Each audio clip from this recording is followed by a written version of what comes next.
ஸ்ரீ சிவசங்கரா தேவனே, ஸ்ரீ சிவசங்கரா தேவனே. Shankaram Sivashankaram. Question from Govindan sir.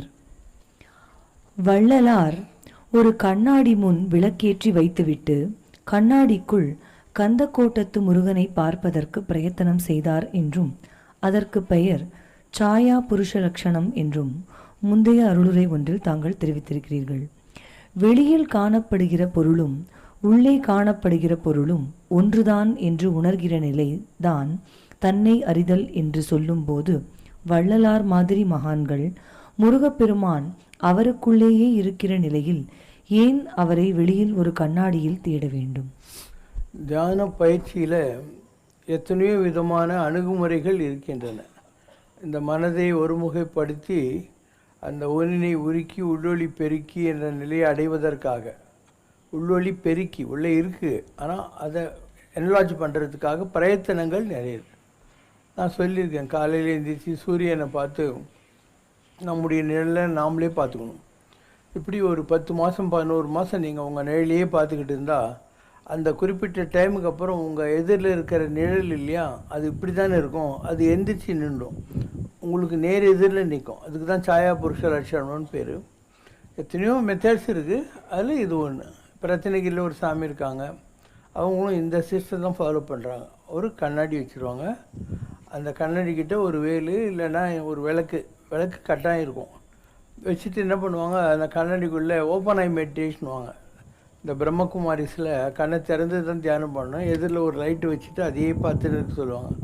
அந்த மாதிரி ரத்தினகிரி சாமி என்ன பண்ணுறாரு, எதிரில் ஒரு வேலு ஒரு கண்ணாடி ஒரு விளக்கு வச்சுட்டு அதுக்குள்ளே இப்படியே பார்த்துன்னே இருக்கணும். இப்படி பார்த்துக்கிட்டே இருக்கிற போது ஒரு குறிப்பிட்ட டைம் வர்ற போது இவங்களுடைய நிழல் கண்ணாடியில் தெரியாது, இவங்களுடைய ஆத்மஸ்வரூபம் கண்ணாடியில் தெரியும். அதாவது நம்மளுக்கு கண்ணாடியில் பார்க்கணுன்னா டெய்லி தான் பார்த்துக்கலாமே, நமக்குள்ளே இருக்கிற ஆத்மஸ்வரூபம் அதில் தெரியணும். இதுக்கான பயிற்சி தான் ரத்தினகிரி சாமி செஞ்சது, வள்ளலார் செஞ்சது, இவங்கெல்லாம் செஞ்சது. நான் இந்த வழிமுறைகளை பின்பற்றியதில்லை. நான் பார்க்குறதெல்லாம் ஒரு ஒளி வடிவங்கள்ங்கிறாங்க. இந்த புறவெளியில் நிறைய டிவைன் லைட்ஸ் இருக்குது, டிவைன் எனர்ஜிஸ் இருக்குது. அது எந்தெந்த லைட்ஸ் இருக்கோ அதெல்லாம் என் கண்ணுக்கு தெரியும். ரத்தினகிரி சாமியும் சொல்லியிருக்காரு, உன்னுடைய அனுபவங்கள் வேறு, எனக்கு இந்த மாதிரி வந்ததில்லை அப்படின்னு சொல்லி. அவர் குகையை கூட நான் பார்த்துருக்கேன்ல, அவர் எப்படி அந்த கண்ணாடி வச்சு பூஜை பண்ணுறாருன்ற மாதிரி. நான் இந்த கண்ணாடி எதிரில் நிழல் இதெல்லாம் பார்த்து பண்ணுறது கிடையாது. எனக்கு வந்து தானாகவே தெரியும். அதுக்கு என்ன காரணம்னா, எனக்கு இந்த இடத்துல நெற்றி கண் இருக்குது, இந்த இடத்துல இருக்குது. அதனால் சாதாரண 2 ஊனக்கண்களை வச்சு பார்க்க முடியாது, இந்த ஞான கண்ணை வச்சு பார்க்க முடியும். அப்போது மற்றவங்களுக்கு கிடைக்காத ஒரு ஈஸியான அக்சஸ் டு த டிவைன் வேர்ல்டுங்கிறது நமக்கு கிடச்சிச்சு.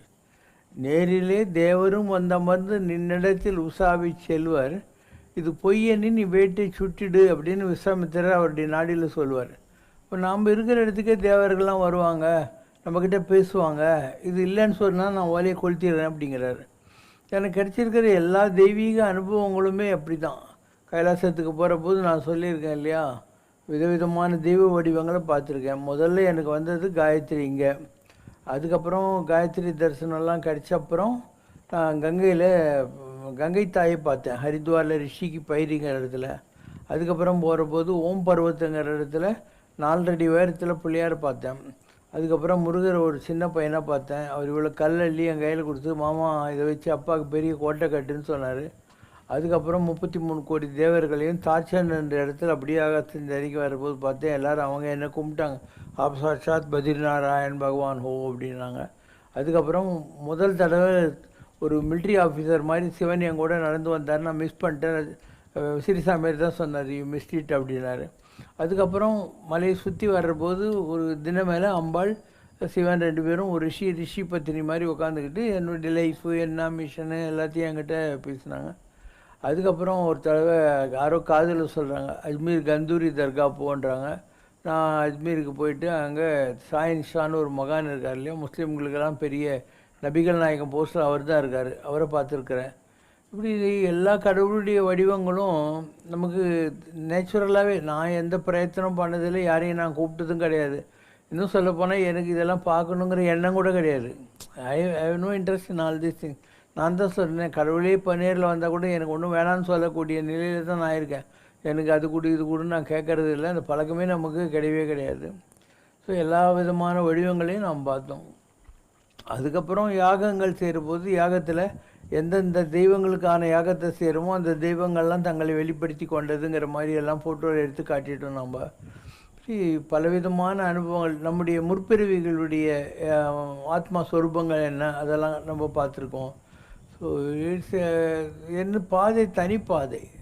இதுக்கெல்லாம் காரணம் என்னென்னா என்னுடைய நெற்றிக்கண். மற்றவங்களுக்கு இல்லாத ஒரு அந்த அட்வான்டேஜ் இல்லையா, அது நமக்கு இருக்குது. என்னை பற்றி வரும், உனக்கு நெற்றிக்கண் இருக்கிறது, அது யார் கண்ணுக்கும் தெரியாமல் மறைக்கப்பட்டிருக்கிறதுன்னு வரும். மற்றவங்க கண்ணுக்கு தெரியாது, உனக்கு தெரியுங்கிற மாதிரி. So it's a boon. ஏதோ ஒரு பிறவியினுடைய விட்டுக்குறை தொட்டுக்குறை, அதனால நம்ம இருக்குது. அதனால் சமரேஷ்னால் ஒரு பாட்டு இருக்கும், நெற்றிக்கண் கொண்ட ஈஸ்வரா, நெற்றிக்கண் கொண்ட ஈஸ்வரா, நீலகண்ட பரமேஸ்வரா, நர்த்தன சிதம்பரேஸ்வர, ஹே நடராஜா சிவசங்கரா, நெற்றிக்கண் கொண்ட ஈஸ்வரா, நீலகண்ட பரமேஸ்வரா. எங்கே இருக்குது பார்த்தீங்கன்னா, ஒரு நீல ஜோதி இருக்கு இல்லையா இந்த இடத்துல. இதுதான் இந்த ப்ளூ கான்ஷியஸ்னஸ், ப்ளூ லைட் இருந்தால் தான் நான் சொல்கிற அனுபவங்கள் வரும். இந்த இந்த இடத்துல இந்த தேர்ட் ஐன்று இல்லையா, நீலவல கண்ணா வடா நீ ஒரு முத்தம் தாடான்றாங்க இல்லையா, அந்த நீலவண்ண கண் வந்துடும். நீல் பிந்து மாதவன், பிந்துன்னா பிந்து பொட்டு வைக்கிற இடம். நீலக்கடலில் பொட்டு வைக்கிற இடத்துல மாதவம் செய்த ஒருத்தன் வந்து உட்காந்துக்குவான். அப்போ காணாத காட்சியெல்லாம் பார்க்கலாம். வள்ளலார் இந்த மாதிரி அனுபவங்களை தான் சொல்கிறார். இப்போ நான் இருக்கேன் இந்த படத்தில், எனக்கு நேராக அந்த கற்பூரமும் வச்சுருக்காங்க.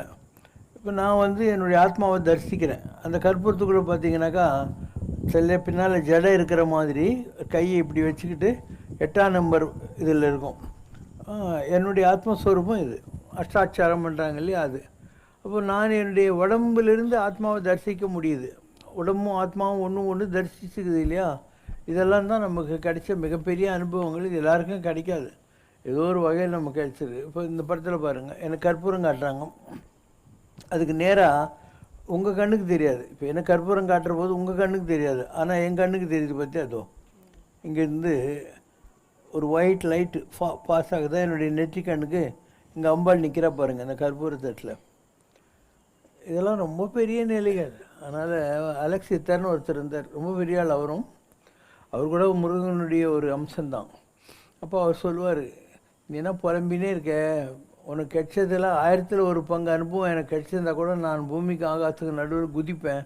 உனக்கு இப்படியெல்லாம் கிடைக்கிது, நீ இன்னும் புலம்பிக்கினே இருக்கியே அப்படின்னு சொல்லுவார் அவர். ஸோ இது ஒரு ஏதோ எத்தனை பிறவிகளுடைய தவத்தினாலேயோ நமக்கு கிடைக்கிறது. நார்மலாக ஒரு சாமின்னா ஒரு முருகர் இல்லை ஒரு அம்பாள் ஒரு சிவன் அப்படி தான் வைப்பாங்க. நான் எல்லா சாமியும் பார்த்துக்கிறோம். அது காரணம் நமக்கு பேதங்கள் இல்லை. சிவசங்கர் பாபாவுக்கு சைவம், வைஷ்ணவம், இஸ்லாமு, கிறிஸ்டியன், ஜெயனம், புத்தர் எந்த பேதங்களும் கிடையாது. லிங்கிசேத்தி ஸ்ரீ சாமி சொல்லுவார்ல, இந்த மாதிரி தாடி வச்ச சீக் மதம், பெற போட்ட இஸ்லாம் மதம், இதெல்லாம் பார்த்து பூந்து அப்பா கையை பிடிச்சி ஸ்கூலுக்கு கூட்டின்னு போகிற போது கொஞ்சம் ஏமாந்து போய் வந்த ஆளுன்னு, அந்த மாதிரி எல்லா பிறவிலையும் போயிருக்கோம். எல்லா ரிலிஜன்லேயும் நம்ம எக்ஸ்பெரிமெண்ட் பண்ணியிருக்கோம். அந்த மாதிரி விதவிதமான அனுபவங்கள்லாம் ஆட்படுத்து இது கடைசி பிறவிங்கிற நிலையில் நமக்கு இதெல்லாம் கிடைக்குதோ என்னவோ. எதுக்காக நமக்கு யாருக்கும் கிடைக்காத காட்சிகள்லாம் நமக்கு ஏன் கிடைக்கிதுன்ட்டு நமக்கு தெரியாது. ஆனால் நம்முடைய அனுபவங்கள் வந்துக்கிட்டே இருப்போம். காஞ்சியில் மகாபெரிவரை பார்க்க போகிறேன். அப்போது அவர் சொல்கிறாரு, இவன் இல்லைன்னா நம்ம மடம் இல்லை தெரியுமோ அப்படிங்கிறாரு. ஏன் அப்படி சொல்கிறாரு? எல்லா மடங்களையும் பண்ணவன் யார்? ஆதிசங்கராச்சாரியர். அப்போ சிவசங்கர் பாபா தான் ஆதிசங்கராச்சாரியர். இதை காஞ்சி மகானும் சொல்லியிருக்காரு, யோகி ராம் சரத்குமார் சாமியும் சொல்லியிருக்காரு. You are chanting Bhajagovindam, Bhajagovindam, you become that, you keep chanting my father's name and do my father's work அப்படின்னாரு. இப்போ பரமாச்சாரியாரும் சொல்லியிருக்காரு. வேறு ஓலைகள் எல்லாம் வரும். அந்நாளில் காலடியில் தான் உதித்தாய், இந்து சமயம் தழைத்துவங்க பாரதம் தானே வலம் வந்த ஆதிசங்கரன் நீயே என அறி. பெறுவார் பிள்ளை ஆளுக்கு ஒரு பெயர் சூட்டுவார், ஆனால் கடை நாள் வரை நிலைக்கும் ஒரு பெயர், அது நாரணன் கருதனை கருவறை தன்னிட்ட பெயர் என உணர்க அப்படின்னு வரும். அப்பா அம்மா பேர் வைக்கிறதான் நினைக்கிறாங்க, அப்படியெல்லாம் இல்லை. நாராயணன் ஒரு ஆத்மாவை படைக்கிற போது என்ன பேர் வைக்கிறானோ அது எத்தனை ஜென்மமானாலும் இந்த உலகத்தில் தொடர்ந்து வந்துக்கிட்டே இருக்கும் அப்படின்னு அர்த்தம். இப்போ இந்த சிவசங்கரன்ற பேர் எவ்வளோ அற்புதமான ஒரு பேர். நான் இதுக்கு முன்னாடி கூட சொல்லிட்டேன். நீ கபாலீஸ்வரர் கோயில் மயிலாப்பூருக்கு போனால் கபாலீஸ்வரர்னுவாங்க, வெள்ளீஸ்வரர், வேங்கீஸ்வரர், படம்பக்கநாதர், ராமநாதீஸ்வரர், காசி விஸ்வநாதர், அருணாச்சலேஸ்வரர், எல்லா சாமிக்கும் ஒரு ஒரு பேர் இருக்குதா. அப்போ அந்த ஈஸ்வரன் நிலையை, சிவனுடைய நிலையை அடைஞ்சவங்க எல்லாருக்கும் வேறு வேறு பேர் தான் இருக்கும். ஆனால் நீ பார்க்குற ஏதாவது ஒரு கோயில் சொல்லி பார்க்கலாம், சிவசங்கர்ன்ற பேர் இருக்கவே இருக்காது. கைலாசத்தில் இருக்கிற சிவனுக்கு மாத்திரம்தான் சிவசங்கரன் பேர், வேறு எங்கேயும் இல்லை. நான் இப்போ பேரெல்லாம் சொல்லின்னு வரேன் பாரு. ராமேஸ்வரம் பெரிய இடம், காசி பெரிய இடம், திருவண்ணாமலை பெரிய இடம், எங்கேயாவது சிவசங்கரன் இருக்க பாரு, இருக்காது. ஒன்லி கைலாசத்தில் இருக்கணும். அதனால்தான் முருகப்பெருமான் அந்த சிவனுடைய வம்ச இதில் ஐடென்டிஃபிகேஷன் வர்றதுனால்தான் கோவே சிவசங்கர தேசிகனே அப்படிங்கிற வார்த்தையை அருணகிரிநாதர் பயன்படுத்துவார். அதாவது சிவன் குருவாக வருகிற போது அவனுடைய பெயர் சிவசங்கர தேசிகன். தேசிகன்னா குருன்னு அர்த்தம். இதெல்லாம் வந்து புக்கிஷாக சொல்ல முடியாது, உனக்கு சுயம்பாகமாக வரணும். இந்த taste of the pudding like eating இட்டுவாங்க. ஒரு பதார்த்தம் என்னங்கிறது சாப்பிட்டு பார்த்தா தான் தெரியும். இப்போ நம்ம சாப்பிட்டு பார்த்துட்டோம், அதனால் நமக்கு எல்லாமே தெரியுது, இது என்ன அது என்னன்னு. அதனால தான் நான் சொல்கிறேன், ராமாவதார காலத்தில் நான் ராமராக இருந்தேன், ஆனால் கிருஷ்ணாவதார காலத்தில் நான் கிருஷ்ணர் கிடையாது, நான் துரோணாச்சாரியர்னு சொல்கிறேன் இல்லையா. ஏன் அப்போ ராமராக இருந்தவர் கிருஷ்ணா வர முடியாதுன்னா, ராமருடைய பர்சனாலிட்டி வேறு, கிருஷ்ணருடைய பர்சனாலிட்டி வேறு. திடீர்னு அங்கேருந்து இங்கே வந்து ஜம்ப் பண்ண முடியாது. அப்போ நம்ம என்னவா இருக்கோம், அதே பிரகஸ்பதி குருவினுடைய அம்சத்தில் வந்த துரோணாச்சாரியாராக உலகத்தில் இருக்கும். இப்படி பல காரணங்கள் இருக்கும். நமக்கு நம்முடைய எல்லா பிறவுகளுடைய ரகசியமும் தெரிய ஆரம்பிச்சிடும். என்னை பற்றி எல்லாம் வரும். என்னை பற்றி ஒரு நாமம் வந்து சிவசங்கரனாய் கொண்டு நாகர்கோவில் பக்கத்தில் தெய்வ செயல்புறம்னு ஒரு இடம் இருந்துச்சு, இருக்குது இப்போ கூட. அங்கே ஒரு சாமியார் இருந்தார், முத்துசாமி அப்படின்னு அவருக்கு பேர். அவர் நல்ல ஒரு நிலையில் இருந்தவர் தான். அவர் வந்து என்னை பற்றி சொன்னது இருக்கும். அதில் தன்னையும் சித்தனாக்கி தனக்கு ஒரு அருள் சக்தி கொடுத்து தேவலோகத்திலிருந்து அன்னப்பறவையின் மேல் அன்னை சக்தி வரும் அரும் பிள்ளை நீ. அன்னை சக்தி வளர்த்து வரும் அரும் பிள்ளை நீ. சிறுவயதில் தன்னை அறியாமல் ஆச்சரியப்படும் நிலையில் அருள் வழங்கும் சக்தி இருக்கு. ஏழுமலையான் சன்னிதானத்திலிருந்து ஸ்வஸ்திக் சுடர் வெளிச்சம் அவன் கரத்தில் இருந்து சுரக்கும் சக்தி இருக்கு.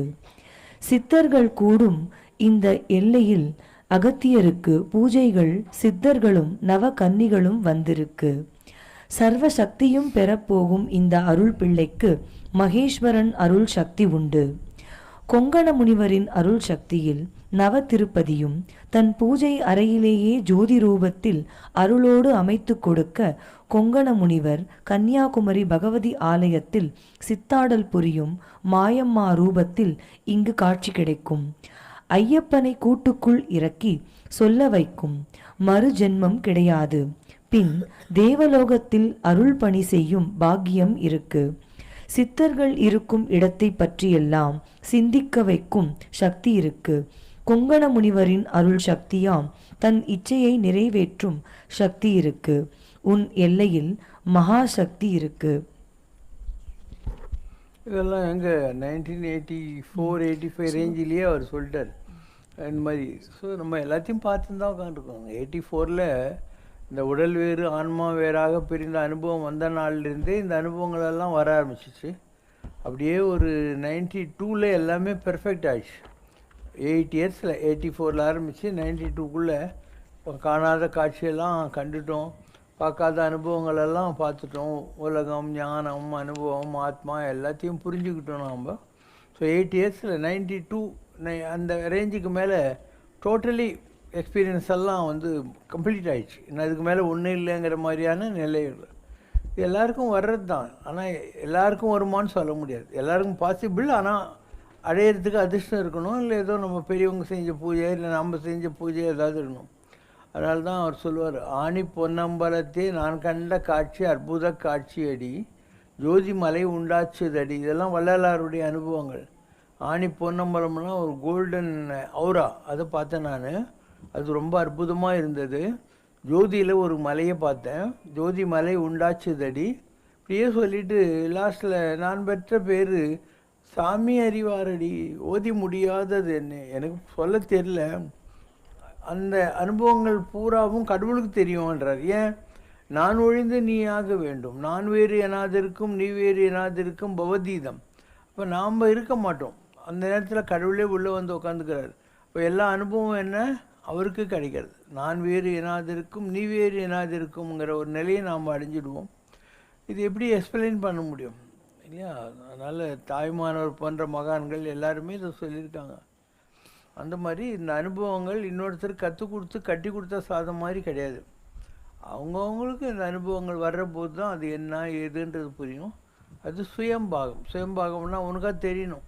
எப்படி வந்து தாளித்து அதில் சுடுதண்ணியை கொதிக்க வச்சு அதில் ரவையை போட்டு சாம்பிள்டரிஸாக கிண்டி ஒரு உப்புமா பண்ணுறதுன்னு உனக்கு தான் தெரியும் இல்லையா? இல்லைன்னா மீனாட்சி அம்மாள் சமையல் புக்கு மாதிரி தான். பேச்சு கொஞ்சம் பறந்து போச்சுனாக்கா நீ பண்ண ஆரம்பிச்சது ஒன்று, நீ பண்ணி முடிச்சது இன்னொரு பதார்த்தமாக இருக்கும். ஆனால் எனக்கு கிடைச்ச அனுபவங்கள் ரொம்ப டால், ரொம்ப ஹை. எவ்வளோ மகான்கள் இருக்காங்க உலகத்தில், அவங்களுக்கெல்லாம் கிடைக்காததெல்லாம் நமக்கு ஏன் கிடைச்சதுன்னு எனக்கு இன்றைக்கி வரைக்கும் தெரியாது. காரணம் எத்தனையோ பிறவியில் நம்ம பாடுபட்டு இது அல்டிமேட்டுங்கிறதுனால நமக்கு இதெல்லாம் கொடுத்துருப்பாங்க. இல்லைன்னா அவங்களும் தான் தவம் பண்ணியிருக்காங்க, கடுமையான விரதங்கள் எல்லாத்தையும் வச்சு ட்ரை பண்ணுறாங்க. இப்போ அவங்களுக்கெல்லாம் கிடைக்காதது நம்மளுக்கு ஏன் கிடைக்கிது நீயே சொல்லு இல்லையா? எப்பயோ கிடச்சிச்சு. எப்பயோ நான் 35 வருஷமாக இந்த அனுபவங்களோட தான் கொடுத்தன நடத்திக்கிட்டு உட்காந்துருக்கேன். இலக்குமி நாராயணன் அடியது வருடி சுகமுனி நானும் செப்பிடும் மொழியுது மார்க்கண்டேயனுக்காய். நாமமது சிவசங்கரனாய் கொண்டவன் காலமது தன்னில் அழியா நிலையது கண்டோன். கண்டதடா ஞானம் தனம் தன்னால் தன்னைத்தானே உணர்ந்தான். வனமது தன்னில் கொண்டிட்ட தியானமதும் யோகம் தன்னில் சூக்ஷ்ம வித்தையினை பாலகனும் அறிவானன்றோ. முற்பிறப்பில் கொண்டிட்ட தேவநிலை தன்னில் சிவனிடத்துச் சீடனாய் வீரபாகுவாய் இருந்து சேவை புரிந்திட்ட நிலையன்றோ. இரண்டாம் பிறவியிலும் தேவனவன் சித்தாதி சித்தனின் நிலையாய் தானும் கொண்டிட்ட காலமதில் மூவுலகும் கண்டான் இவனன்றோ. நடந்திட்ட பாதை கல்லது தன்னும் முள்ளது தன்னும் தானுமாய் நடந்தான். தன் பாதையது தன்னும் தான் முன்பு பாதம் பதித்து வந்த பாதை தானும் நோக்கியே கொண்டிட்டான் ஞானம். தன்னைத்தானும் உணர்ந்தான் வனமதில் கொண்டிட்ட யோக நிலையிலே. பிறவி பயனாம் பாலகனுக்கு மறுபிறவி இனி இல்லை என்பேன். இல்வாழ்க்கை தன்னில் கொள்ளும் சுகமது இல்லான் என்பேன். தனது மனமது ஒப்பா நிலையாய் இல்வாழ்வு இருக்கும் நிலையதாய் கொண்டான். தன்னில் தன்னும் தானும் இவன் அறிந்திட காலமது தன்னில் கண்ணடிய தேயமதில் சித்தனவன் வாரிசாய் இவன் இருந்திட முற்கூறாய் காணும் நிலையதில் இருந்தான். யாரும் காணா ஞானமது இவன் கொண்டிடும் நிலையதும் வந்திடும் என்பேன். முற்கரும கூறது இவன் அகற்ற தானம் தருமம் இன்னும் சிறிது பேணவே வேண்டுமென்பேன். தானும் அறிந்தே பெற்றிடும் ஒளியது தன்னில் யாரும் காணா நிலைதனை இவன் காண்பான் என்பேன். ஆரண்யமதில் இவன் கொண்டிட்ட தவத்தால் கண்டான் சூட்சும விதியறிந்தே ஆங்கே ஞான வழி ஈசனும் செப்பிய மொழியால் தெய்வக்கலையாம் தோன்றிடும். அட்சரம் இவனும் காண்பான் அன்றோ காலமதின் கோலமடா. குடும்ப மாயை சுகம் போகம் மாயை செயலதன் சூட்சுமங்கள் அவனே அறிவான். மாயையால் கண்டிட்ட குடும்பம் அது கூடுவிட்டு உயிரது சென்றிடும் காலம் தானாய் சென்றிடுமடா. உனது ஞான நிலை இக்காலம் தேவனாய் கொண்டாய். இரு தவமாய் கொண்டிட்ட நிலையால் கண்டிடுவாய் ஒளிக்கீற்றை என்பேன். வந்திடும் காலமதில் பரசுராம க்ஷேத்திரத்தில் கண்ணடிய தேயமது தன்னில் உனக்கு கிட்டிடுமே. வெள்ளை வயலாய் தானும் காணும் நின்றிட்ட இடமது தன்னில் தேளது மாதத்தில் கண்டிடும் முழுமதி நாளன்று இரவது ஜாமத்தில் நீயும் அறிந்திட காண்பாய் பாலகனே. உனது க்ஷேத்திரம் அதுவும் தன்னிடத்து கொண்ட பரசுராம க்ஷேத்திரத்தில் காண்பாய். சுபம். சண்டூர் குமாரசாமி கோயில்னு ஒன்று இருக்குது. அந்த இடம் பூரா வந்து ஒரே விபூதி மலைகளாக இருக்கும். நாங்கள்லாம் போய் தங்கியிருக்கேன். அங்கே வந்து ஒரு முருகர், ஒரு இது பராசக்தி, ஒரு சிவன், 3 கோயில் இருக்கும். காட்டு நடுவில் அது இருக்கும். அதை சுற்றி எல்லாமே வந்து மைன்ஸ் தான் இருக்கும். சண்டூர்னு பேர் அதுக்கு. நாங்கள்லாம் போய் தங்கி இருந்திருக்கேன். அந்த கோயிலில் இன்னும் வசதி இருக்காது. கோயிலில் திண்ணையில் படுத்துன்னு இருந்துட்டு எதிரில் இருக்கிற இதில் குளிச்சுட்டு கோயிலில் ஒரு வேளை சாப்பாடு போடுவாங்க. அதை சாப்பிட்டுட்டு அந்த கோயிலில் இருந்திருக்கேன் நான். ரொம்ப பழைய காலத்து கோயில், ரொம்ப விசேஷமான கோயில். அதை பற்றியெல்லாம் சொல்லுவாங்க. அந்த இடத்துல முருகன் கைலாசத்தை விட்டு கோயிச்சுன்னு வந்தபோது அம்பாள் துரத்திக்கிட்டு வந்தா, அதனால் அந்த இடத்துல விபூதி மலையாக இருக்குது எல்லாம் அப்படின்லாம் பல இதெல்லாம் சொல்லுவாங்க. ஆனால் விசேஷமான இடம். எவ்வளோ விஷயங்கள் இருக்குது, நடக்குது. எல்லா அனுபவங்களும் வாழ்க்கையில் வரும். நமக்கு அதை புரிஞ்சுக்கிற பக்குவம் நமக்கு இருக்கணும். நான் எவ்வளோ தடை சொல்லிட்டேன், ஜனங்களை உருவத்தை பார்த்து எடை போடாத. உருவு கண்டு எல்லாமே வேண்டும், உருள் பெருந்தேருக்கு அச்சாணி அன்னார் உடைத்துன்னுவார். ஒரு தேருக்கு தேவை கடையாணி, அது இல்லைன்னா தேர் ஓடாது. அந்த மாதிரி ஒரு ஆளை உருவத்தை பார்த்து எடை போடாத அப்படின்னு வள்ளுவர் சொல்கிறார். அந்த மாதிரி எத்தனையோ அனுபவங்கள். இங்கே முப்பத்தம்மன் கோயில்னு ஒன்று இருக்குது, சத்யா ஸ்டுடியோஸ் போகிற வழியில். அங்கே ஒரு கேள்வி, பாதி துணி தான் இருக்கும் இடுப்பில். அங்கே உட்காந்து இருப்பாள், கண்ணு தெரியாது, ஒரு தகர டப்பா வச்சுக்கின்னு இருப்பாள். அவள் தான் அந்த முப்பாத்தம்மன். இந்த கோயிலுக்குள்ளே இருந்த முப்பாத்தம்மன் தான் இப்போ இருக்காளான்னு எனக்கு தெரியாது. நான் சொல்கிறது 25 இயர்ஸ்க்கு முன்னாடி. அவளுக்கு ரோட்டில் போகிற போது வர்றபோது எல்லாரையும் அழகுன்னு தெரியும். நான் அந்த அம்மாக்கிட்ட போவேன். அது எப்படி போகிறோம் நாங்கன்னா, ஒரு வைப்ரேஷன் சொல்கிறோம் இல்லையா தியானத்தில், அது இருந்தால் கண்டுபிடிச்சிடலாம் யாருக்கிட்ட என்ன இருக்குன்ட்டு. இல்லைன்னா நீ ஆளை பார்த்து இடப்பட்டேன்னா ஏமாந்துருவேன். ஸோ அந்த அம்மாக்கிட்ட நம்ம போகிறோம். சீதாபதியே வந்துட்டியாப்பா அப்படின்னும். என் பேர் சீதாபதியே, நீ சொல்லு. இப்போ ராமர், அது அவள் அழகாக கண்டுபிடிச்சிட்டு சீதாபதி வந்துட்டியாப்பான்றா. அப்படியே தகர டப்பாலிருந்து ஒரு புறம்பு கட்டி எடுத்து சாப்பிடுன்னு சொல்கிறேன். இமேஜின் பண்ணு, இவ்வளோ பிஸியாக இருக்கிற அந்த பிரிட்ஜுக்கிட்ட இருக்கிற கோயில்கிட்ட அந்த மாதிரி ஒரு அம்மாக்கிட்ட போய் உக்காந்துக்கிட்டு இன்ட்ராக்ட் பண்ணுறதுக்கு உனக்கு எவ்வளோ இது இருக்கணும். ஒரு தேகாபிமானம் கடந்த ஒரு நிலையில்னா பார்க்குறவன் என்ன நினைப்பான்னு உனக்கு தோணுமா இல்லையா? இப்படி அதே மாதிரி தான் லிங்கசெட்டி ஸ்ரீ சாமி. இப்படி உளுந்தூர்பேட்டில் சங்கர்லிங்க சித்தர், அவர்னா சாதாரண ஆளா, எவ்வளோ பெரிய ஆள். உளுந்தூர்பேட்டில் நான் முதல்ல அவரை பார்க்க போகிற போது வாடாப்பா சிவபெருமானே அப்படின்னு தான் கூப்பிடுவார். முதல் தடவை கண்டுபிடிச்சிடுவாங்க யார் வந்திருக்காங்க. வாடாப்பா சிவபெருமானே, இருக்கப்பட்டவன் தானே, போய் வாங்கிட்டு வா இட்லின்னுவார். ஏழைங்களாக இருந்தால் அவரே அங்கே கஞ்சி காய்ச்சி வச்சுருப்பார். கொஞ்சம் வசதி இருந்தால் நீயே போய் வாங்கிட்டு வரணும். ஸோ உளுந்தூர்பேட்டில் போய் நீ அந்த சண்முகானந்தா ஹோட்டல்லையோ இதுலேயோ 4 இட்லி வாங்கிடணும். அதில் 2 இட்லி தனியாக ஏழைங்களுக்கு எடுத்து வச்சுக்குவார், இல்லாதவங்க வந்தால் கொடுக்கறதுக்காக. உன்னை எதிரில் உட்கார சொல்லி கை இப்படி வைக்க சொல்லி இட்லியை கிள்ளி போட்டுனே வருவார். அதுக்கப்புறம் அவன் கையில் தண்ணி ஊற்றி குடின்னுவார். ஸோ அந்த குறிப்பிட்ட டைமுக்குள்ளே அவர் உனக்கு என்னெல்லாம் செய்யணுமோ பிளெஸ்ஸிங் அதெல்லாம் பண்ணிவிடுவார். அப்போ சில பேருக்கு 3 நாள் இருந்துவார், சில பேருக்கு 5 நாள் இருப்பார். இப்படி ஒவ்வொருத்தருக்கும் ஒவ்வொரு கணக்கு இருக்கும். இதெல்லாம் கூட பெரிய விஷயம் இல்லை. 55 மலையப்பன் ஸ்ட்ரீட்டில் சாமி வந்திருக்கார் உளுந்தூர்பேட்டுங்கிறாங்க. நான் ஜனங்களை பார்த்துன்னு இருக்கிறேன். அங்கேருந்து இது வரைக்கும் இவ்வளோ தான் இடம் இருக்கும். நேராக வந்துட்டார். வந்த உடனே கூப்பிட்டு ஒரு இது மாதிரி இருக்கும், சோஃபா மாதிரி இருக்கும். அதில் இப்படி கால் வச்சும் படுத்துக்கினார். இப்போ கூட அந்த ஃபோட்டோ அங்கே மாடியில் பூஜை பண்ணுறாங்களா அந்த இடத்துல மாட்டியிருக்கோம். அவர் வந்தபோது எடுத்த ஒரு ஃபோட்டோ இருக்கும். வந்து கால் மேலே கால் போட்டு இப்படி படுத்துக்கிட்டார். நான் சண்முகானந்தா ஹோட்டலில் போயிட்டு எல்லாருக்கும் அங்கே எத்தனை பேர் இருக்கிறாங்களோ பார்த்து எல்லாருக்கும் இட்லி தோசை என்ன கிடைக்குதோ ஹோட்டலில் எல்லாம் பார்சல் கட்டி வாங்கியா சொன்னேன். உன் கையிலேயே எல்லோரும் கொடுன்னார். அங்கே இருந்தால் அந்த 50-60 பேருக்கு எல்லாருக்கும் அந்த இட்லி தோசை போண்டா கிண்டா எல்லாத்தையும் கொடுத்து முடிக்கிறோம். திரும்பியும் அப்படியே உட்காந்துருந்தார். ஒரு 1 ஹவருக்கு 1.5 ஹவர்ஸ் ஆனோடனே திருப்பியும் போய் வாங்கினார் சொல்லுன்னார். 2வது தடவை போய் வாங்கிட்டு வர சொன்னேன், அதையும் கொடுன்னார். அப்புறம் ஒரு வேஷ்டி துண்டெல்லாம் வாங்கிட்டு சொல்லி அவருக்கு போற்றி விட்டோம். அதையும் போற்றிக்கினார். நான் 2 வேஷ்டி வாங்கிட்டு வர சொல்லியிருந்தேன். அது ஒன்று சிவனுக்கு ஒன்று பெருமாளுக்குன்னு சொல்லிகிட்டே போற்றிக்கினார் அது 2யும். அதுக்கப்புறம் நேராக கேட்டுக்கிட்ட நின்று இப்படி சுற்றி பார்த்து ஆசீர்வாதம் பண்ணிட்டு அவர் பார்த்து காரில் ஏறி போயின்னு இருந்தார். நம்ம கேட்டோமா, அவரை நம்ம கூப்பிட்டோமா?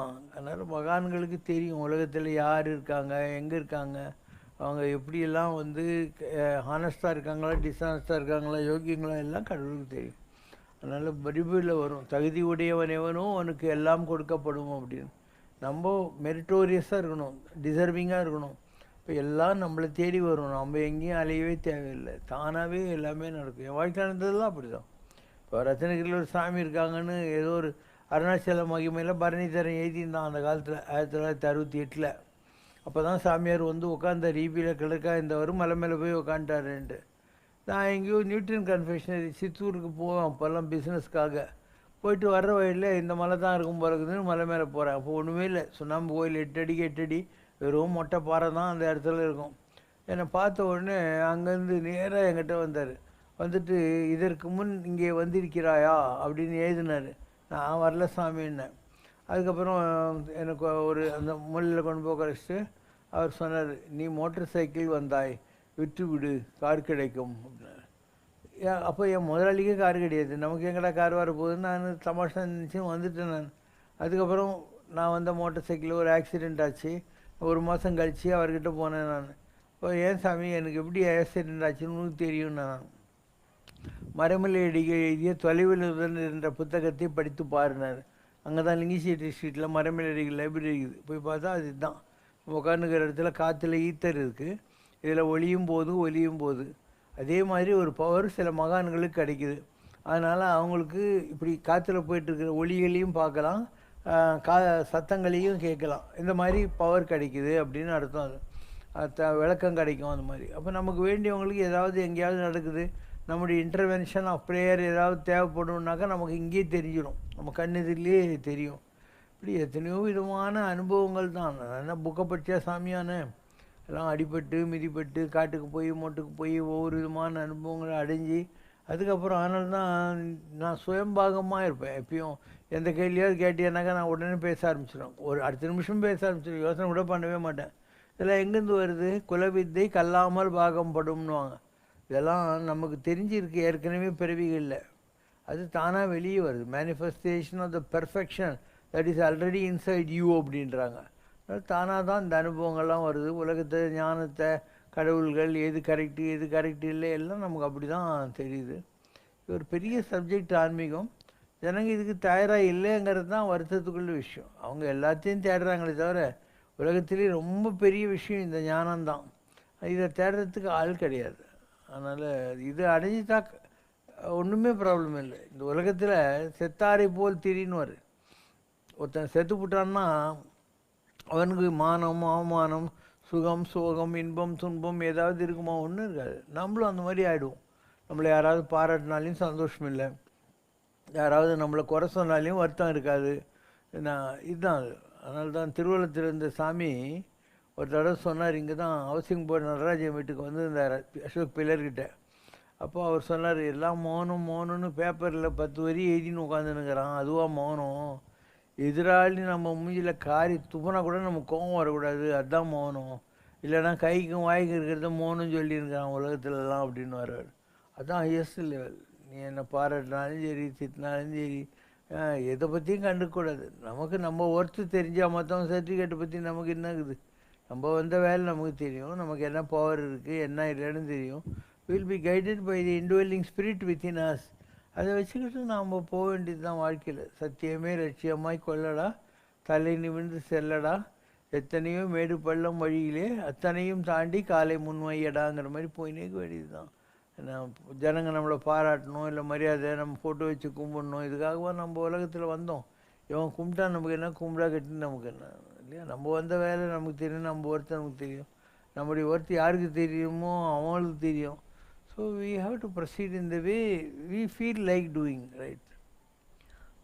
திட வைராகியம் என்பது இன்பத்தையும் துன்பத்தையும் ஒன்றாக பார்க்கிற மனநிலை என்கிறார் ரமண மகரிஷி. தங்களது ஆன்மீக வாழ்க்கையில் எதையுமே தாங்கள் தேடி போனதில்லை, எல்லாம் தானாகவே தங்களை வந்து அடைந்தது என்று பல அருளுரை பலவற்றில் தாங்கள் தெரிவித்திருக்கிறீர்கள். கடவுளை அடைய வேண்டும் என்ற திட வைராக்கியத்துடன் குடும்பத்தை விட்டு காடு மலை என்று சுற்றி தேடிய பிறகு வீடு திரும்பிய தங்களுக்கு தங்களது லௌகீக வாழ்க்கையில் தேடிய சொத்து சுகம் அனைத்தையும் தங்கள் கையை விட்டு போய்விட்டன என்று தெரிந்த போது தங்களுடைய மனநிலை எப்படி இருந்தது? ஒரு திட வைராக்கியத்தோடு கடவுளை தேடிய தங்களது ஆன்மீக வாழ்வில் ஏற்பட்ட தோல்விகளை எவ்வாறு எதிர்கொண்டு வெற்றி கண்டீர்கள்? இன்பத்துள் இன்பம் விளையான், துன்பத்தில் துன்பம் உருவான் இளன் அப்படிங்கிறார். யார் எந்த சந்தோஷத்தையுமே தேடலையோ அவனுக்கு எந்த கஷ்டமும் கிடையாதுன்னு. இப்போ நான் என்ன இந்த உலகத்துக்கு இதில் லாபம் சம்பாதிக்கணும், பங்களா கட்டிக்கணும், காரு, நம்மளை 4 பேர் மதிக்கணும், ஆசிரமம் கட்டணும்னா சாமி ஆனது என்பது அனுபவம். வந்து டெத் எக்ஸ்பீரியன்ஸ் வந்த உடனே உலகமே வேணாண்டு ஓடி போகிறதுக்காக தான் சாமி ஆனோம். யாதனின் நீங்கியான் இடும்பை நோதன் அதனின் அலன் அதனின் நிலன் ஆறா அவாவை நீங்கள் பின் அந்நிலையை பேரா இயற்கை தரும். எந்த எண்ணமும் இல்லாத நிலையை நாம் அடைந்து விட்டால் நம்முடைய நிஜ தெய்வஸ்வரூபத்தை நாம் உணர்ந்து கொள்வோம். பேரா இயற்கை தரும் அப்படின்னு அர்த்தம். ஸோ ஓடிப்போன ஆள் தானே, எதுவும் வேணான்னு தானே நான் போனேன். திரும்பி வர்ற ஐடியாவே கிடையாது. திருவண்ணாமலை சாமி சொன்னார், ஒவ்வொரு பிறவிலையும் இந்த மாதிரி நீ ஓடி போகிறதுனால தான் உனக்கு ப்ராப்ளம் வருது, குடும்பம் வருது. இந்த தடவை உனக்கு இஷ்டம் இருக்கோ இல்லையோ நீ குடும்ப வாழ்க்கையை முடிச்சிடு, கணக்கு முடிச்சிடுன்னாரு. அதுக்காக தான் திருப்பியும் வந்தோம். அதுக்காக தான் இன்னும் எல்லாத்தையும் கொடுத்து முடிச்சு மற்ற கோர்ட்டு கேஸு அவமானம் எல்லாத்தையும் பட்டு அதுக்கப்புறம் ஒரு புது வாழ்க்கையே முடித்தோம். 96 வரைக்கும் வெயிட் பண்ணேன் நான். திரும்பி வந்தோம் 88 திரும்பி வந்துட்டு 8 வருஷ காலம் ஐ டாலரேட்டட் ஆல் திஸ். குடும்பம் அது இதெல்லாம் பார்த்து பையன் பொண்ணு எல்லாம் போய் 96 ஜனவரி 16 செட்டில் நாங்கள் யூஎஸில். அதுக்கப்புறம் நான் இந்த மாதிரி ஆகி போயிட்டேன். ஸோ இது கடவுளுடைய பிளானில் இருக்குது. இது எல்லாமே கடவுளுடைய பிளானில் இருக்குது. நம்ம கோஆப்ரேட் பண்ணுறோம், அவ்வளோதான். கடவுள் காட்டுக்கு அனுப்பிச்சாரா போகிறோம், திருப்பியும் போய் நாட்டில் இருன்றாரா இருக்கோம். தாங்கள் நீலாங்கரையில் ஆன்மீகம் செய்து வந்த நாட்களில் தங்களுக்கு 350 மாலைகளுக்கு மேல் சாத்தப்பட்டு தீபாராதனை காட்டப்படும் போது தங்களுடைய உடல் திருப்பதி வெங்கடாச்சலபதியாகவே உருமாறி பாதங்கள் தங்கமயமாகி ஒரு கல் போல நிற்பதை தாங்கள் உணர்ந்ததாக பல அருளுரைகளில் தெரிவித்திருக்கிறீர்கள். அப்படியானால் உடல் ரீதியில் கூட தங்களால் இறைவனோடு ஒன்றிணைய முடியும் என்றுதானே அர்த்தம். தற்போது தங்களது ஆத்மாவை பூரண பிரம்மத்திடம் முழுவதுமாக வைத்துவிட்ட பிறகும் உடல் ரீதியில் இறைவனோடு ஒன்று கலக்கும் தங்களது ஸ்பிரிச்சுவல் பவரில் ஏதாவது மாற்றம் இருக்கிறதா? உடல் ரீதியிலும் ஆத்மா ரீதியிலும் இறைவனோடு ஒன்று கலத்தல் என்ற இந்த வித்தியாசமான தங்களது ஆன்மீக அனுபவத்தை விளக்கி அருளுமாறு வேண்டுகிறோம். நான் வேறு எனாதிருக்கும் நீ வேறு எனாதிருக்கும் பவதீதம்ங்கிற வார்த்தையை நான் பயன்படுத்துகிறேன். இப்போ கடவுள் வேறு இல்லை, நாம் வேறு இல்லைன்னு சொல்லக்கூடிய மிக உயர்ந்த ஸ்டேட் ஆஃப் மைண்டு அப்படின்றது எட்டாத பேரின்பம் என்னை விழுங்கி நின்றதுவே அப்படிங்கிற வார்த்தையை பயன்படுத்துகிறாங்க. அப்போ அந்த வேறு ஸ்வாலோடு வேறு கல்ப்டு பை தி அல்டிமேட் எக்ஸசிக் ஜாய் அப்படின்னு அர்த்தம். அதனால் நான் தான் நீலாங்கரையில் இருந்த வரைக்கும் உடம்புக்குள்ளேயே கடவுளை வச்சுருந்தேன். இங்கே கேளம்பாக்கத்துக்கு வந்த உடனே இந்த சிலை வந்தது இல்லையா, நீலாங்கரையில் தான் முதல்ல வச்சுருந்தேன் கொஞ்ச நாளைக்கு. அப்புறம் இங்கே கொண்டாந்து இந்த கோயிலெலாம் கட்ட ஆரம்பித்த பின்னாலும் இந்த சிலையில் கொண்டு போய் வச்சபோது நான் சொன்னேன், இந்த மாதிரி அன்னைக்கு தன்னை நம்பிய பிரகலாதனுக்காக தூணிலிருந்து நரசிம்மர் தன்னை வெளிப்படுத்தி கொண்டார். அந்த மாதிரி இப்போது அதாவது அது சூட்சுமம், இது நரசிம்மராக வந்தது ஸ்தூலம். இப்போது ஜனங்களுக்கு புரியறதுக்காக என் சூலத்திலேருந்து நான் சூட்சுமமாகி இந்த சிலைக்குள்ளே அந்த ஆத்மாவை கொண்டு போய் வைக்கிறேன். கல்லில் பார்க்க முடிந்தால் கல்லில் பாருங்கள், என் சொல்லில் பார்க்க முடிந்தால் என் சொல்லில் பாருங்கள், எப்படியாவது கடை தேறினால் சரிங்கிற வாசகத்தை நான் அப்போ தான் சொன்னேன் நான். அதனால் இப்போ கூட நீ என்ன, நான் உலகத்தில் எந்த நான் ஆர்கானிக் பர்சன், உயிருக்கு மூச்சு விடுறேன். அதனால் நீ உலகத்தில் நான் எந்த மூலையில் இருந்தாலும் நீ இங்கே நினச்சேனாக்கா நமக்கு தெரியும், நம்ம ஹெல்ப் பண்ணணுன்னா பண்ணிவிடுவோம். அது உனக்கு புரியாத பாஷையாக இருந்ததுன்னா பேசாமல் கோயிலில் பெருமாள் எதிரில் போய் உக்காந்துக்கோ, மற்ற கோயிலெலாம் கும்பிட்ற மாதிரி இங்கேயும் போய் கும்பிட்டுக்கோ. ஏதாவது முரண்பாடுகள் இல்லை. இது மற்ற கோயிலெல்லாம் ஒரு கோயிலில் ஜனங்கள்லாம் போய் கும்பிட்ற போது அந்த சார்ஜ் குறைஞ்சிக்கினே வரும். ஏன்னா அது நீ செல்ஃபோனில் பேச பேட்டரி சார்ஜ் இறங்கிடுது இல்லை, அந்த மாதிரி. ஸோ எந்த கோயிலாக இருந்தாலும் அந்த கல்லுக்குள்ளுக்கிற சாமிக்கு பவர் குறையும் ஜனங்களுக்கு கொடுக்க. அதனால தான் அவங்க டெய்லி அதுக்கு யாகம் வளர்க்குறது, அபிஷேகம் பண்ணுறது, நைவேத்தியம் வைக்கிறது, மந்திரங்கள் சொல்கிறது. அது கூட 12 வருஷம்தான் தாக்கு பிடிக்கும். அந்த 12 வருஷத்துக்கு ஒருக்கா திருப்பியும் அவங்க ரீசார்ஜ் பண்ணணும். அதை யாகம் வளர்த்து கலசம் அபிஷேகம் பண்ணி கலாகர்ஷனம் பண்ணி எல்லாம் பண்ண வேண்டியிருக்கும். எங்களை மாதிரி யாரோ ஒருத்தர் உடலுக்குள்ளேயே வச்சுருக்காங்க அந்த ஆற்றல்னு வச்சுக்கோ. அப்போ நாங்கள் பண்ணுற பூஜை, நாங்கள் சாப்பிட்ற சாப்பாடு, நீ அந்த கோயிலில் இருக்கிற சாமிக்கு என்ன பண்ணுறியோ என்ன பண்ணலையோ அதில் பவர் இருக்கும். ஏன்னா நம்ம கண்ட்ரோல் வச்சுருக்கோம் இல்லையா. நம்ம இது ஆர்கானிக்கு. அது நான் ஆர்கானிக். அதனால் நம்ம பண்ணுற பூஜை, நம்ம சாப்பிட்ற சாப்பாடு, நம்ம பண்ணுற சேத்திராடனங்கள், இந்த பவரெல்லாம் அந்த கல்லுக்கும் கடிச்சிக்கிட்டே இருக்கும், அதுக்கும் கடிச்சிக்கிட்டே இருக்கும். ஸோ இந்த நிலை ரொம்ப கஷ்டம். அதாவது ஒரே நேரத்தில் கல்லுலேயும் இருக்கிறது சூலத்துலேயும் இருக்கிறதுங்கிறது ரொம்ப கஷ்டம். ரொம்ப ரேராக தான் யாராவது இதாக பண்ணுவாங்க. இப்போ ரத்னகிரி சாமி அப்படி தான், அங்கே இருக்கிற அந்த சிலைக்குள்ளேயும் அவர் தான் இருக்கார், வெளியும் அவர் தான் இருக்கிறாரு. பரமாச்சாரியார் இருந்தார்னாக்கா அந்த காமாட்சி அம்மன் சிலைக்குள்ளேயும் அவர் தான் இருந்தார், இங்கேயும் அவர் தான் இருக்கார். இந்த மாதிரி சில பேர் ரொம்ப ஜீவன் முக்த நிலையை அடைஞ்சவங்க யார் இருக்காங்களோ, அந்த எக்ஸ்பீரியன்ஸ் ஆஃப் டெத் பிரிஞ்சு ஆத்மா சரீரத்தை பிரித்தவங்களுக்கு இது பாசிபிள், மற்றவங்களுக்கு முடியாது. மற்றவங்கெல்லாம் மணியாட்டி கற்பூரம் காட்ட வேண்டியது தான். Question from கல்யாண கிருஷ்ணன் ரவிசங்கர். மாலைய பட்சம் என்பது புரட்டாசி மாதத்தில் வரும் 15 நாட்களாகும். இந்த காலகட்டத்தில் நம் முன்னோர்கள் பித்ருலோகத்திலிருந்து பூமிக்கு வந்து நாம் செய்யும் வழிபாடுகளை ஏற்று நமக்கு ஆசி வழங்குவதாக நம்பப்படுகிறது. இந்த நம்பிக்கை பற்றி விளக்கம். அமாவாசை இருக்குது, ஒவ்வொரு மாதமும் வருதா இல்லையா? அப்போ அமாவாசை அன்றைக்கி நீங்கள் தேவசம் பண்ணுறீங்க, இல்லை ஏதோ படையல் போடுறீங்க. ஏன்னா எல்லாம் சுற்றிக்கிட்டே இருக்குது, சுழன்றும் ஏற்பின்னது உலகம் மாதிரி. அப்போ இந்த எத்திரியல் வேர்ல்டு இல்லை பித்ரு லோகம் என்பது பூமிக்கு கிட்ட வருது. இப்போ நான் ஒரு காரில் போயின்னு இருக்கேன், எனக்கு ஏதோ ஒரு லெட்டர் கொடுக்கணும், நீ அவசரமாக ஸ்கூட்டரில் வந்து எனக்கு நான் கார் கண்ணாடி இறக்கி அப்படியே வாங்கிக்கலாமா இல்லையா?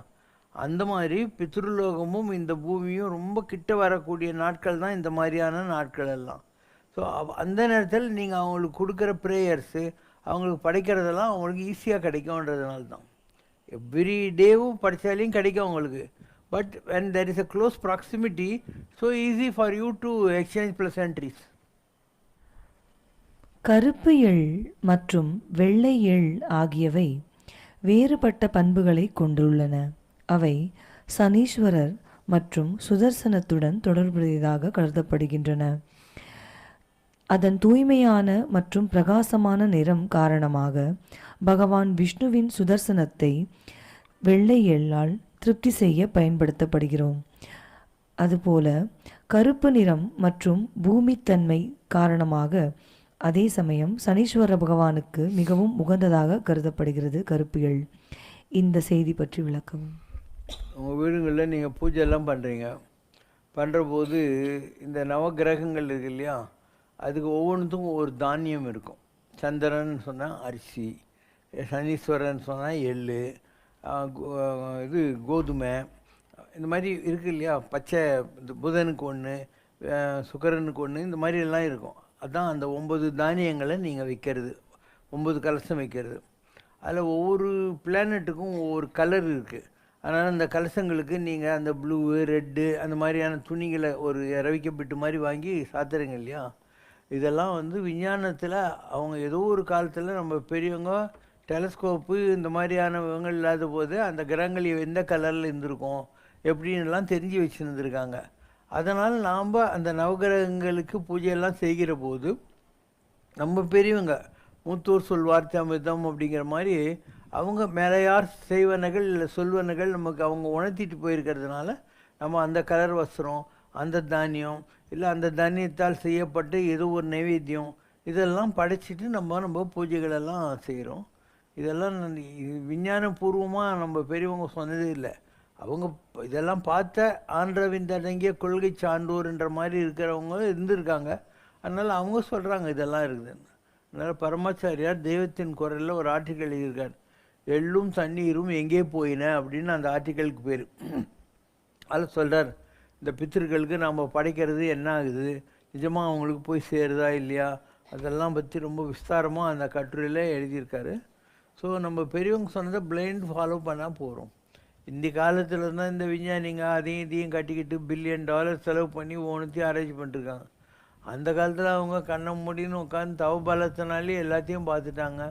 தேவர்கள் அவங்கெல்லாம் இவங்க இருக்கிற இடத்துக்கு வந்துட்டு போவாங்க. இன்றைக்கி இருக்கிற விஞ்ஞானி வந்து தேவர்களுக்கு சேட்டிலைட் ஃபோன் போட்டால் அவங்க வந்துடுவாங்களா? அவங்கெல்லாம் ஒளி உடம்பை கொண்டவர்கள். உங்களுடைய விஞ்ஞான சாதனங்களெல்லாம் அவங்கள நீங்கள் வசியப்படுத்த முடியாது. அந்த காலத்து பெரியவங்க தவபலத்தினால அதை அடைஞ்சாங்க. நானே சொல்கிறேன், நான் கூட 33 கோடி தேவர்களையும் கண்ணால் பார்த்துருக்கேன்னு சொல்கிறேன். அப்போ எல்லாராலையும் 33 கோடி தேவரை கண்ணால் பார்த்துட முடியுமா? இல்லையா? இப்போ அர்ஜுனன் இருந்தான், அவன் இந்திரனுடைய ரெப்ளிகா. அதனால் அவன் இந்திர லோகத்துக்கு போனான். பெரிய இந்திரன் சின்ன ஜெராக்ஸ் இந்திரன் ஆகிய அர்ஜுனனுக்கு மரியாதை பண்ணான் இந்திர சிம்மாசனத்தில் உட்கார வச்சு. அவன் ஒன்லி இந்திரன். இப்போ நாம் அப்படி இல்லை இல்லையா? பத்ரிநாராயண பதவியை பிடிச்சிருக்கோம். அதனால் எல்லா தேவர்களும் நாம் இருக்கிறதுக்கு வந்து நம்மளை வந்து வணங்குகிறார்கள் அப்படின்னு நம்ம சொன்னோம். கைலாசத்தில் வச்சு இந்த மாதிரி நடந்தது அப்படின்னு நானே சொல்லியிருக்கேன். அதனால் நீங்கள் செய்ய வேண்டியதெல்லாம் உங்கள் தவத்தை வளர்த்துக்கணும், அவ்வளோதான். காலெல்லாம் செலவில்லை. நீங்கள் இதெல்லாம் எந்த காலத்தில் போய் ஒவ்வொரு மிஷின்லேயும் ஒவ்வொரு சேட்டிலைட்லேயும் அலைஞ்சி கண்டுபிடிக்க போகிறீங்க? பாசிபிளே இல்லை. ஸோ தவம் செய்ய செய்ய செய்ய உள்ளொளி பெருக்கி ஊனினை உருக்கி உளம் புறம் தெரிந்த உள்ளக்கிறது தான் வெளியே இருக்குது, வெளியே இருக்குது தான் உள்ளே இருக்குது. செல்வமே சிவபெருமானேங்கிற மாதிரி நீங்கள் உங்களை கான்கர் பண்ணுங்கள். கடமையாவன்னு தன்னை கட்டுதல். நீ முதல்ல உன்னை கான்கவர் பண்ணணும். தன்னை கட்டுதல், பிற நலம் வேண்டல், பிறருக்கு உழைத்திடல். அப்போ ஏன் பிறருக்கு உழைக்கணும்? அதுதான் யோகம். ஊருக்கு உழைத்திடல் யோகம். மாநிலம் பயனுற வாழ்வதற்கே வல்லமை பெறுவது தான் யோகம். So if you know selfish motives and you are willing to do God's work on behalf of God like an errand boy, so you will be disclosed. எல்லா ரகசியமும் உனக்கு வரும். விளக்கை ஏற்றியவன் எவனும் எல்லாரும் காணும்படிக்கு மேஜையின் மேல் வைப்பானே என்று மேஜையின் அடியில் ஒழித்து வைப்பதில்லை. அதனால் காட்வில் உன்னை பிரபலப்படுத்துவான், உன்னை பிரகாசப்படுத்துவான். உங்கள்கிட்ட நிஜமான அந்த கிரேவிங், அந்த ஏர்னஸ்னஸ் டு சர்வ் காட் இருந்தாக்கா நடக்கும், இதெல்லாம் நடக்கும்.